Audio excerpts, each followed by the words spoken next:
Kayvon Thibodeaux was also talked about when it comes to Drew Wilkins, and I'm going to bring this back to Azeez Ojulari, so I'm not pivoting off the subject, but he said Kayvon Thibodeaux has a very humble approach to his game, and he's really reflecting on what he did in year one to kind of grow in year two. In the past 10 weeks, he's been putting in very hard work, which is the exact opposite of what we heard about Kayvon Thibodeaux leading up to the draft, which I'm starting to think Joe Schoen was just putting those narratives out there to Daniel Jeremiah and Todd McShay and whoever else to allow Kayvon Thibodeaux to fall to the Gotcha, bitch. Doing, Coach? You jacked up or what? Man, I'm still waiting on that. Hey, man, I'm excited, Coach. I can't even believe it. Well, I mean, you've earned it, and we're excited to have you. Got a lot of work to do, but excited to get you up here and start working with you, man. You're a heck of a player. I'm very excited about Kayvon Thibodeaux and his prospects here as a New York Giant. But I got to say this too, man, because you brought up Azeez Ojulari, and you're right. I feel like the expectations for Azeez Ojulari, they're quite low right now. But the ceiling for Azeez Ojulari, I wouldn't be shocked if Azeez Ojulari ends up having more pressures and more sacks than Kayvon Thibodeaux. Maybe Kayvon Thibodeaux is a better overall player heading into his second year, but if Azeez Ojulari can stay healthy for his third year, with what we saw last year, I felt like he was more explosive, and I felt like he was a lot more flexible, and his ability to win high side is superior than Kayvon Thibodeaux. Now, there's a lot more to being a pass rusher than just winning high side, but that's still really important because once you start beating tackles high side, they're going to start compensating for that, and they're going to leave alleys for you to beat them to the inside and maybe beat through the chest. Now, Azeez Ojulari isn't as powerful as Kayvon Thibodeaux, but we did know he put on some bulk last year. Remember, we talked about that a lot throughout training camp. I think he put on like 10 or 15 pounds. But Dan, would you be shocked if Azeez Ojulari ends up having more statistical success than a Kayvon Thibodeaux in terms of rushing the passer? Because I would not. Not only would I not be shocked, I think a fair, strong case could be made that he's more likely to have more sacks and more statistical pressures in the passing game than Kayvon Thibodeaux this year. No knock on Kayvon. That's not a knock on Kayvon. It's easier to win when you have edge bend around the edge. It's easier to win like that in the high side. Though I will say this with regards to that, it's probably going to be close because I think there's a chance that both of them still have, I don't want to say room to grow, but they can get much better with their counter moves, and that's kind of probably going to decide ultimately like who ends up being the better pass rusher long term for the Giants, I would guess.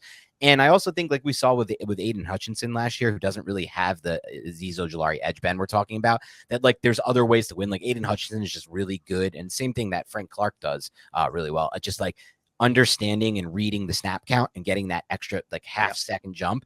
That's something we saw a few times with Kayvon Thibodeaux as well in the Washington game and the Baltimore game. So like if Kayvon Thibodeaux gets even better at kind of timing the snap and getting that quick jump off the side, he could also then just win high side just by, having that extra half step on the offensive tackle as well. I talked about this on another podcast, and Dan, I think it's important. 4 sacks for Kayvon Thibodeaux. 2 of them were unblocked. Now, he took advantage of a situation that was advantageous. Excellent. 2 of them were game-changing sacks that may have resulted in wins for the New York Giants. Right. The one sack was against, I think, Charles Leno Jr. Of the Washington Commanders. He beat Charles Leno Jr. around the edge, sacked the quarterback, ended up getting a touchdown. The only touchdown that was scored by the New York Giants that day. The offense didn't score one. Remember, they tied 2 weeks prior to that against Washington. And the other one was before that sack. His first ever NFL sack was to seal a victory against the Baltimore Ravens, where he beat the guy who used to play center for them, Mekai, I think his name is. But he's still a solid tackle, but he beat him around the edge, and then he held Lamar Jackson back. The thing I like about Kayvon Thibodeaux, there's so much growth potential, right? But he's really smart. And I'm not saying that Azeez Ojulari isn't smart, but I think Azeez Ojulari's pass rushing plan so far has been, I am more athletic than you, and I'm going to beat you with my speed, explosive, and my bend around your edge. Whereas Kayvon Thibodeaux, he can do that. He's not nearly as bendy, in my opinion, as Azeez Ojulari, but I just see a intelligence factor and an ability to adapt, an ability to take advantage of tendencies within Kayvon's game that we saw in his rookie season. That is only going to improve. And that's one of the primary reasons why I'm really excited about this player heading into year 2.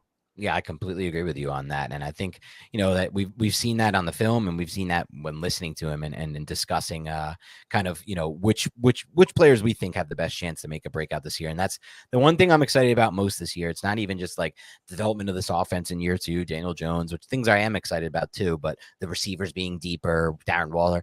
It's that D-line, man. It's that combination of the potential we have with a healthy Leonard Williams, a healthy Azeez Ojulari, and a healthy Kayvon Thibodeaux. At some point of last season, all were injured.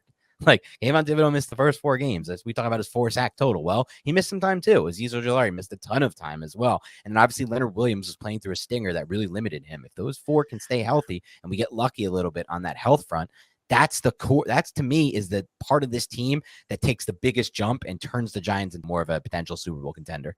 I know we're deviating a little bit from minicamp, but I think this is important. When is the last time the New York Giants had a defensive player like Dexter Lawrence? Keith Hamilton was somewhat close, but not really. He was just more of like a 3-tech penetrator, and he was strong too at the point of attack. I don't know if there really hasn't been anyone like him. There really hasn't been anybody like Dexter Lawrence, a 340 plus pounder who, good luck centers occupying just him. We've seen him terrorize centers. And now if you insert those healthy pieces around him, that's your 4-man pass rush. You can drop everybody else into coverage. You want to play too high? Cool. We'll just rush 4. And guess what? You have Dexter Lawrence, Leonard Williams, Azeez Ojulari, and Kayvon Thibodeaux. Those 4 can stay healthy, and they could take the necessary jump, the jump that we believe they will take. Not even an incredible one, just incremental jumps. The Giants pass rush could be one of the best in the league, especially when it's being schemed by Dalwink Martindale. And that's something that I don't feel like you hear around national media. We hear a lot about Saquon Barkley right now, which is understandable. You hear a lot about Daniel Jones because he got paid. But this defensive front is legit. And they just upgraded their secondary as well. This defense could be a force this season. Yeah, it really can be. Like, I look around the NFL, the Pro Football Focus themselves ranked the Giants' interior defensive line as the best in the NFL going into this season. And there's still a lot of uncertainty with regards to the projections from the national media, at least with Kayvon Thibodeaux and Azeez Ojulari. But we've seen flashes of what they can potentially do if they're healthy. So those are just added pieces to the puzzle.